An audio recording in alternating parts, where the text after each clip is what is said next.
my goodness. 0.5 ba yan? Tanda ng puno, oh. Pwede mag-picture? Grabe ka talaga. Hello. Rerentahan ko. Hello. Ano to? Ito yung ano, Dert. Kuya! Ayaw bilan ni Kuya. May nagtanong po kasi. May nagtanong? Anong flavor mo? Avocado po. Uy, totoong avocado yan. Baka kunwari lang, ha? Ito yung promise. Mamatay mo yung kapitbahay namin kismo. Ay, kaya pala. Siya, hindi totoo yan. Mas gusto ko yung ice cream na avocado. Panahon ng avocado ngayon, eh. Ako, plain avocado, ha? Ayoko nung may iba kang idadagdag. Susumbong ko sa mga otoridad. Malakas benta dito niyan. Sa mga foreigner o mga turista. Mas malakas na po talaga sa mga Pilipino. Ah, hindi sa foreigner? Bakit ayaw nila? Kasi sinasabi niyo kasi dirty ice cream. Hindi man yung dirty. Hindi naman kami may sabi sila eh. Sino may sabi ba dirty yan? Paborito ko kaya yan. Sabi tuloy minsan tinatanong, why do you call this dirty ice cream? It's not dirty, it's clean ice cream. Kaya nga po, pag naririnig nila, hindi na nila. Ah, talaga? Ayan. Ayun, may avocado ice cream. Lasang avocado nga. Hindi ka nagsisinungaling. Totoo nga ang balita. Ay nako, ito mga kamag-anak kong balikbayan. Gustong mamasyal. Sinamahan ko pa, di ba? So gusto nila dito sa Manila, tapos dito sa Intramuros, dahil dami daw nilang nababalitaan na ang dami daw mga pagbabago dito, maganda na raw. To begin with, maganda naman na to, pero mas maganda para ngayon, di ba? So sinamahan ko na lang din at curious din ako makita yung mga pagbabago dito sa Intramuros. Perfect talagang pasyalan ang Port Santiago. Ayan, lalo na andyan yung mga legit na tour guides. Ay, Susan tayo. Grabe ka talaga, oh. Ano yan, tour? Guided tours po, pag meron po kayong gusto. So, legal ka, kuya? Yes po, from accredited from Department. Hindi ka scam? Hindi po kami scam. May scam? We're trained by Department of Tourism. Ah, train kayo. Pero meron ba talaga ng lolo ko? Meron pong mga non-accredited na tinatawag, and then yun po yung mga usually nagkakaroon ng mga pagpapagod. So, dapat kung magpapatour dito sa inyo. Correct po. Kasi may ID. Ice cream trained by Department of Tourism, transparent. Ay, saka may ID kang ganyan. Yes po. Tama yung price. Price yan po. Ay, ito ko na nakapila. Sige po. Ayan o, may mga number. Pwede tawagan, no? Pagka may mga nakita kayo mga hindi mga tama. The dungeon. Dito ba bayad? Yes ma'am. Dito pa. Hello, ma'am. Ilan po? 3 po. Bakit sarado dungeon? Ma'am, ano? Pag Ah, may high tide. Ay, oo nga pala sa Pasig River. ngayon ka na masyal, ma'am. Oo, kasi may mga ako. May mga kamag-anak. Kano ba to? Salamat po. Magkano nga, ma'am? 75 po. 75 ang isa. Daming tao. Hello. Ang dami. O kaya pala kaya maganda pumunta dito. Unting kaalaman, ang Intramuros ay galing sa salitang Latin na ang ibig sabihin ang intra ay loob, ang muros naman ay pader. Mahigit 7 milyong lokal at foreign tourist pala ang pumunta sa Intramuros noong 1 taon. Malaking tulong din talaga sa mga pumupunta ditong turista yung mga DOT accredited tour guide na senior citizen. Ay, mabuti na lang. At talagang ngayon meron tayong mga trabaho maibibigay sa mga senior citizen. Good job! Good job! Ito yung mga accredited, para yung mga nababalitaan nyo may mga nanloloko. Hi! Wow, English si Lola. Magkano po? Ayan o, murang-mura. 1.5. Diyan o. Ah, talaga po? Sino kasama para malaman niya istorya dyan. Ano? Ay, may multa. Malaking tulong na mayroon ditong... Talaga, guys. Kasi kisa naman kung ano hula-hula sa kwento, no? Yung iba kinikwento kung ano-ano lang. Saka gustuhan nilang Ay, makita. pero may mga ano ba? May nagpapanggap ba? Na tour guide? Marami. Ah, talaga? Saan yun? Nasa labas? So, dapat kung kukuha ka ng tour guide, dito sa loob. Eh, dapat. Gaya namin, oh. May ID. National Senior for Senior citizen. Ang dami We are the pala. pilot project. Kaya Alam puro mo? mga seniors kami. Kaya kumuha na kayo. Tingnan mo parang sa Europa o yung mga structure, oh. Di ba, no? Nice meeting you in person, ma'am. Nice meeting you, ma'am. Nice meeting you all. Ma'am, our ages, you want to know?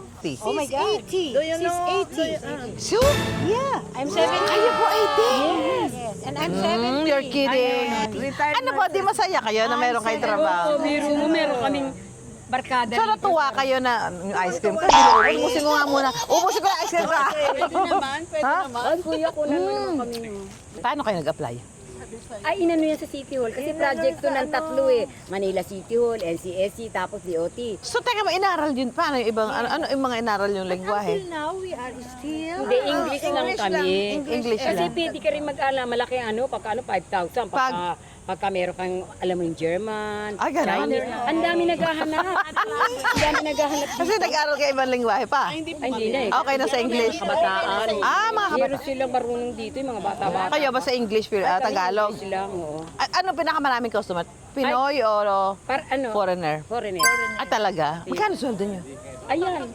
Wala kaming sweldo na. Ako, Yan ang ayan. Pag naka-tour kayo, amin yan. inyo yung 1.5. Eh kung makailan ka sa maghapon? Oh, pwede. Di, basta one pa. Mahirap. Usually ang tour, gano'ng katagal? 1 hour. 1 hour? 45 to 1 hour. Malaki kita At saka nyo. Diyos me, yun naman ang lalakarin at naldag. Abang unanin mo. Talaga? So, isa-isahin nyo, ano nyo yun, di ba? Kailangan mo. Katulad ko, 80. Sa tingin mo ba, buti wala nang sumasakit na mga Diyos. Pero ang lakas mo pa. Thank you. Ang lakas pa. Magkano yung pinakamalaking kitang inuwi nyo sa isang araw? Diba, nakatatlo kami. So, Di ba, wala 3,000. na. Okay na. Pero bihirang-bihira. Bihira yun. Kasi ang nangyayari, pag kami, lalo na kaming mga seniors, pag makaisang tour lang, Okay okay, na. Oo naman. na. O teka, ano yung ano nyo para doon sa mga nagpapanggap na tour guide? Anong mabibigay nyo Inaano namin, sinasabi, nire-report namin sa Nire-report IA. pero nakakarating sa inyo? Ang alin? Yung mga may nagpapanggap na tour guide? Hindi nakikita namin. Talaga? Kilala po namin sila. Pinuto. At saka ang suot nila. Halimbawa, ano yan, yung mga trike sila. Kaya medyas at chinelas lang. Tsaka Naka-short. Yung kayo, may mga ganitong ID. Wala silang Yung mga, Wala silang Ayan, ganyan. ayan. Tsaka yung mga minsan ganitong panlaban namin. Oo. Kasi accredited. Accredited. Ang ganda nga. Kasi dati ito wala eh. Yung mga yan, no, mga souvenir shop, mga may kainan din eh, may mga kainan. Ito, ibang-iba na kasi talaga yung mukha ng nung Intramuros. Especially dito sa Fort Santiago, yan. Kaya naman pala yung mga talagang mga balikbayan, parang bukang bibig nila yan. Punta tayo ng Intramuros kasi marami daw bago doon. Ang ganda nga naman. Oh, para ka nasa panahon ng Kastila. Oh. Yung mga plaza nila, mga wall. So, yun ho. Pagka dito ho sa Intramuros ngayon, talaga ang dami ho mga ginagawang pagbabago ngayon. Ang daming development. Ibang-iba na siya talaga doon sa Intramuros na baka ho matagal na kayo hindi nakapunta. Napaka laki na ho nung ipinagbago. Ang dami ng mga improvement na talaga namang ikaw ay matutuwa bilang isang Pilipino pag nakita mo yung mga historical places, no? Para mas maipagmalaki natin bilang mga Pinoy. Haotin mo to, oh. Balat to. Kanyo to, di ba? My goodness. Oh, eto yan, oh. Yung mga yung mga dati pa yan. Noong panahon ng World War II. Tara, saan tayo papasok? Sige na lang. Ito na lang. Hello. Sige ka, haliliga. Picture pa, saan kayo pumunta? Ikot eh. Uy, ano masasabi niyo sa Intramuros? Maganda? Maganda po. Malaki na, no? Dati nakapunta ka na. Opo, Tapos ano masasabi mo ngayon? Mas maganda na siya. Maganda na po ngayon. Diba, no? Sarap-sarap pag ayan, picture tayo.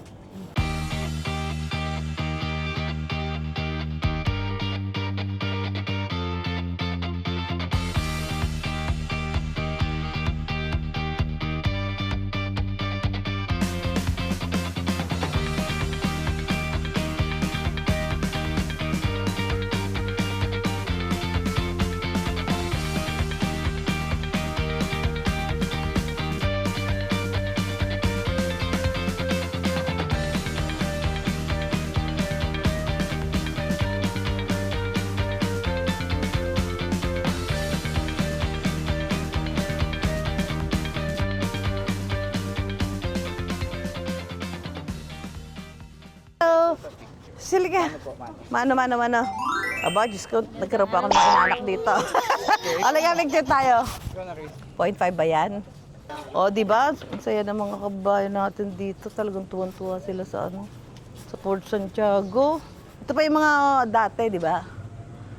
Talaga naka-preserve. Yan yung sinasabi nila na preservation at saka yung mas pagpapaganda pa. Hindi ko maubos maisip na nasa loob tayo ng Fort Santiago dahil ang ganda. Ito si Jose Rizal. Oh, pag pumunta ka dito talaga punong-puno ng kwento. Nasaan na ba yung mga kamag-anak? Nagkaiba. Nagkanya-kanya na. Nasaan na ba? Pumunta na sa... Saan na napupunta yung mga yun? Halika nga, tingnan natin dito. Maria Josep. Gan. Ano para? Anong halaman to? Oo nga, hindi ba yung cherry blossom of the Philippines? Ito, ano kaya to? Siguro to mga pinalitan na to, itong floor. Pero yung ito mga struktura na to, yan, original pa ho yan. Mas malamang, mas original pa yan. Shrine of Jose Rizal. Oo, ito. Ay, nakasarado. Yan. Paano nakapasok na ako dito? Matagal na nga yun. Alam mo, Monday ngayon, daming tao. Talaga yung pupunta dito, parang, parang curious silang makita ko ano yung mga pinagbago ng Intramuros. Ayan. Kanina ko lang kayo Taga saan kayo po? Antique po. Dumayo pa kayo dito? Yes, ma'am. O, bakit napili nyo ang Ito po mga bata. sila may gusto. Mga anak namin. Bakit gusto nyo dito sa Intramuros? Ha? History daw. History. And okay naman. Saan na kayo nakapunta? Buko dito? Dito pa lang po. Dito. First nyo pa lang to. Halika mo. Oo. Maganda ba? Maganda ba? Para nasa ibang bansa to? No. Galing sila Antique. Galing sila Antique. Ate mo nga, galing sa Pilipinas, pero gusto nila din dito makita, lalo na yung mga balikbayan. Ang binigay. Wow! Libre? Makukuha lang daw sa information booth. Asan ang Port Santiago dito? Ayan. Ayan. Siya lang, ma'am. Kayo? Siyang nag-ano. Ikaw nag-ano? Bakit gusto mo dito? Po? Ba't gusto mo sa Intramuros? Aesthetic. Aesthetic. So, gusto mo parang nasa Europa ka? Yes. Naka ka na? Naka-post. Aura-aura. Sorry. Marami na. Opo. Talaga? Sige nga, sample ng post mo. Ulo.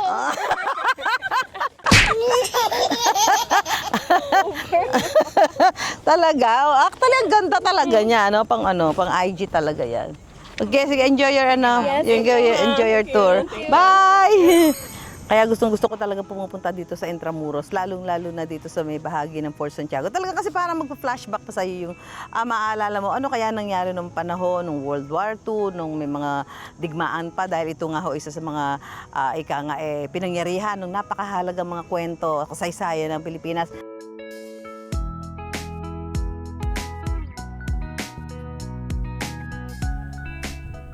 Sa ibang bansa kasi, especially sa Europa, talagang protektado nila yung mga historical landmarks nila. Dito, ayan, andyan yung cathedral, tapos andyan yung Palacio del Gobernador. So parang ka nasa ibang bansa talaga. Pwede talaga tayong tumapat sa ganda ng ibang bansa. Puntahan ko yung Manila Cathedral, isa sa mga iconic landmarks ng Pilipinas. Ano lang naman to, hindi naman to kalayuan. Siguro mga, teka lang, mga 300 meters ba to?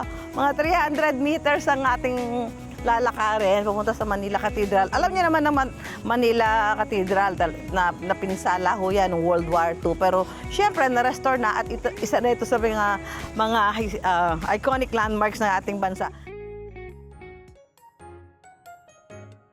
Ang Manila Cathedral naman, pinakamatandang simbahan sa Pilipinas noong pang 1571.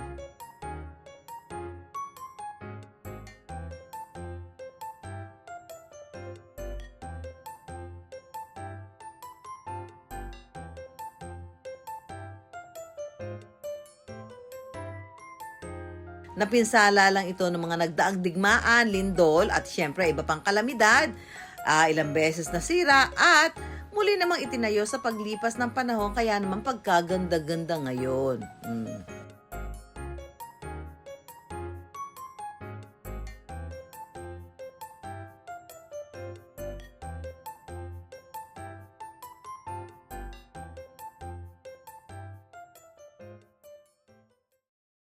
May trampiya pa.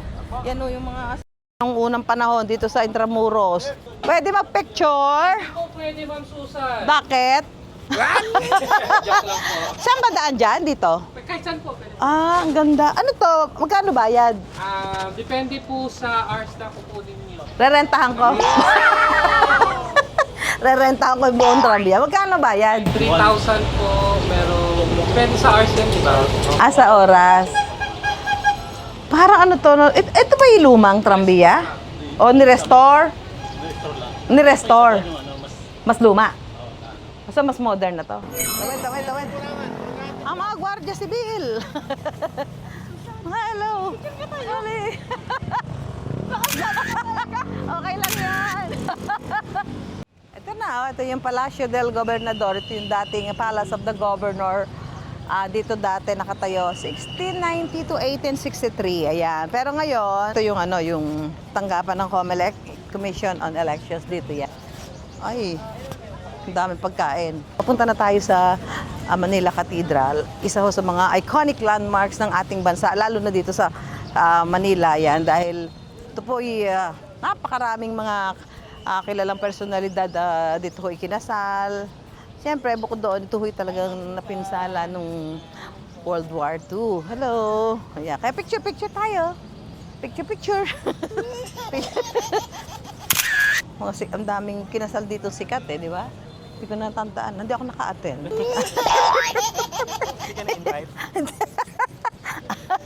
Kaya marami gusto magpakasal dyan. Kasi ang ganda-ganda sa loob ng Manila Cathedral. Pero siyempre dito, pagkapunta ka dito, may mga mag-a-approach sa'yo na sabihin tour. Huwag yung papatulan yun. Ha? Halimbawa, mamamasyal kayo. Doon kayo pupunta sa mga opisina dito na in charge do sa mga ganung tour. Pag in-approach kayo, sabihin nyo lang na hindi nyo take yung kanilang offer dahil wala kayong plano. Ayun, meron isang racket daw ganito. Dito sa Intramuros. Sumakay. E-trike ba yun? Sa e-trike. Sasabihin 250. Hindi sasabihin 30 minutes lang pala yung 250. Pag lumampas ka sa 30 minutes, another 250. So, aabot ng 1,000 yung mo ka ba? Inabot ka ng 2 oras. So, magkano yun? 1,000 yun, di ba? Kung lumampas ka pa.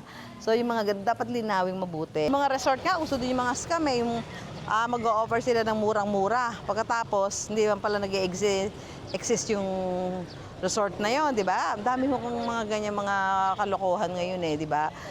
Nag-down, pagpunta daw sa lugar, wala namang resort. So, marami yung mga ganyang scam ngayon. So, mag-iingat po tayo, ha? Tuloy-tuloy yung pagpapaganda dito, Kita niyo yung mga kalsada, di ba? Parang napaka safe na daanan.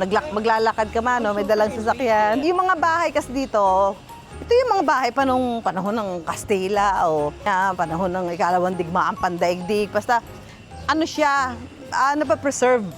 Ni-imagine ko tuloy. Di ba parang gusto mong imagine kung ano mga nangyayari nung panahon na yun dito. Siyempre kung konti pa tao, di ba? Aba, ang 7-Eleven dito, hindi white and green, ha? Parang bawal, ha? Ito, cobblestone na to, ito yung may mga kasi may mga cultural shows dito, pagka kakain ka. Ganyan talaga suot nyo? Lahat kayo? Receptionist, ganyan suot. Ang ganda, di ba? Isang mapagpalang umaga. Saan na gusto na tayo? Meron kasing doon, yung pictorial, baka sumama pa ako. Right. Hi! Hoy, Ibong Adarna. Ito na yung San Agustin Church. Tapos sa loob dito may museum. Tapos sa loob dito parang meron ding merong parang columbarium. Kasama sa to? UNESCO World Heritage Site at oldest stone church sa Pilipinas. Which but not destroyed. It's more than 400 years in the Philippines. Buhay na buhay ang dito, yung mga tour guides, di ba? Hello!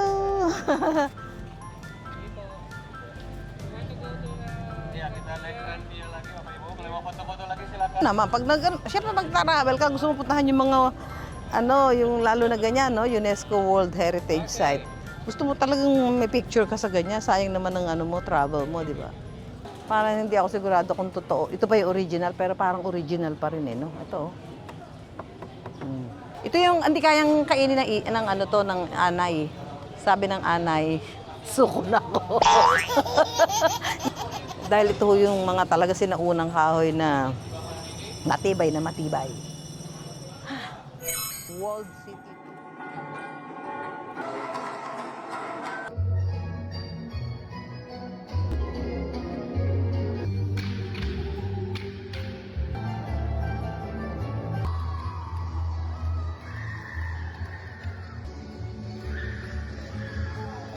Sa panahon ngayon, kung akala nyo wala nang libre, nagkakamali kayo. Dahil dito sa Centro de Turismo Intramuros, libre ang entrance fee. Ayan. Ito yung information hub para sa mga namamasyal dito sa tinaguriang Walled City. Ayan, Walled City. Malapit ako dyan. Dyan ako nag-aral sa isang eskwelahan dyan. Sa Lyceum of the Philippines University. Diyan makakakuha ka ng mapa, impormasyon tungkol sa mga pasyalan dito sa Intramuros. Pwedeng-pwede rin dito ang mga chikiting, matutuwa sila talaga, di ba?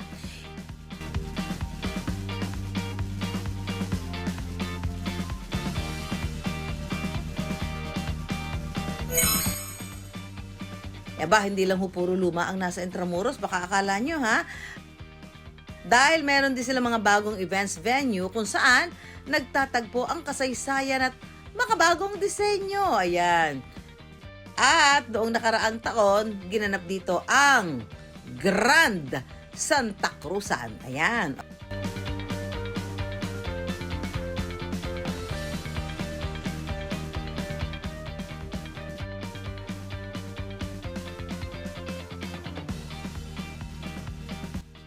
Yung kinatatayuan kong Foro de Intramuros, dating nakatindig dito yung unang gusali ng Ateneo de Manila. Kung saan dito nag-aral si Dr. Jose Rizal, ang ating bayani.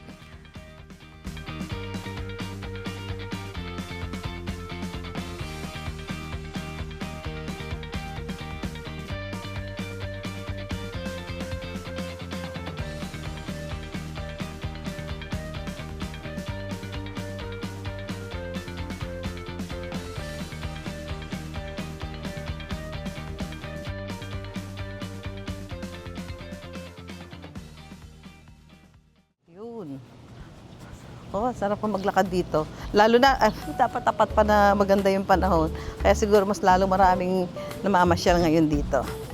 Saka interesting na-surprise din ako na ang ganda ang laki ng ipinagbago ng Intramuros.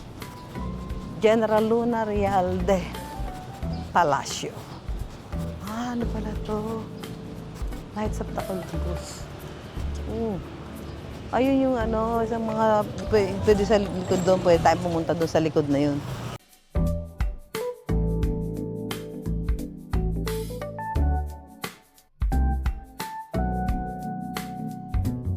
Tapos dito sa Intramuros, talagang ang maganda dito, yung mga structure nung unang panahon pa, ng Spanish time, dito pa rin. Syempre, may mga konting mga changes, siyempre, over the years, mga nasira yung mga pero at least yung pagre-restore, tuloy-tuloy para mapanatili yung look ng lugar. Ayan.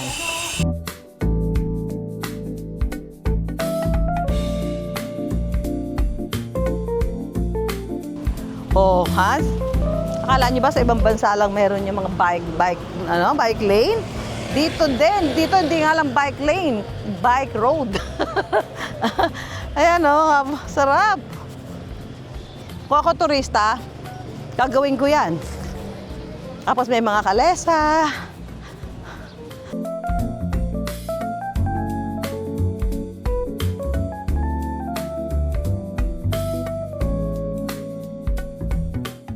So, para ho mas ma-enjoy nyo yung tour nyo dito sa Intramuros, maiiwasan naman yan eh. Ilan ho sa mga nagiging mga scammer dito ba, yung sumasakay ho sa kalesa, overcharge. Yeah? I-overcharge nyo yung pasahero. So, tingnan nyo kung yung mga accredited talaga. Baka may nakahalo doon na hindi accredited ng DOT. So, yun yung talaga magsasamantala. Yung mga pedicab, yan, nag-charge din sila ng over sa mga turistang pumupunta rito. Yung mga unofficial tour guides, yan. So, may ano naman ng DOT, may mga numbers. Tawagan nyo doon para malaman nyo kung saan nyo pwede makontak yung mga official tour guides dito sa Intramuros. At saka syempre dito merong mag-o-offer sila na halimbawa, sasabihin mura lang dito sa pupuntahang lugar na ito na isa sa mga pwedeng pasyalan sa Intramuros. Tapos, pagpunta nyo doon, sarado pala dahil baka may mga ginagawang mga construction or mga beautification. So, magkakaroon ng pagbabago. Dadaling kayo doon sa iba. So, yun yung maiiwasan nyo pagka kayo nagkaroon ng coordination sa mga tanggapan ho ng DOT or yung mga opisina ho dito sa Intramuros na nag-o-offer talaga ng mga services doon sa mga turista pumupunta rito. Yan. Gaya niya. Tingin ko may mga uniform sila dito eh, yung mga ganyan, no? Yung mga kalesa. May uniform sila talaga para alam nyo na sila yung mga accredited ng DOT. Yan, no? Ganda, no? Saan ba yun? Nagpunta kami sa Praga. Ganyan yung mga cobblestone talaga. Oo, ganyan yung dinaan namin. Nasira nga maleta namin dun eh. Dinaan namin dito. Dinaan namin ganyan maleta. Tanggal ang gulong. Naman natutuwa ako. Nagulat ako na Monday pero ang daming tao dito.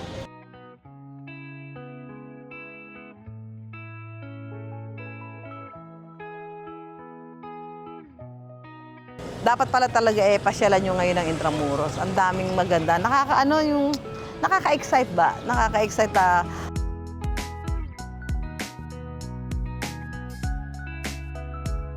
pasyalan mo yung mga lugar na malaki yung ipinagbago over the years, pero naka-preserve yung history doon sa mga structure na dati nang nakatayo dito.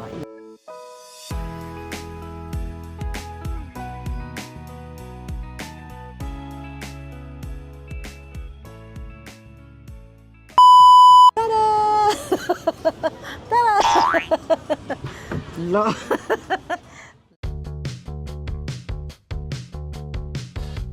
O, ano bang iniintay nyo? Punta na sa Intramuros. Dako, talaga naman, lalo na pag weekend. Family day, barkadahan, pwede yan. Umaga hanggang gabi, pwedeng mamasyal sa Intramuros. Hello! Kaya basta ang paalala ko lang, mag-iingat kayo, di ba? Lagi mag-iingat. Huwag makalilimot, baka malibang. Mag-ingat na lamang. Okay, mga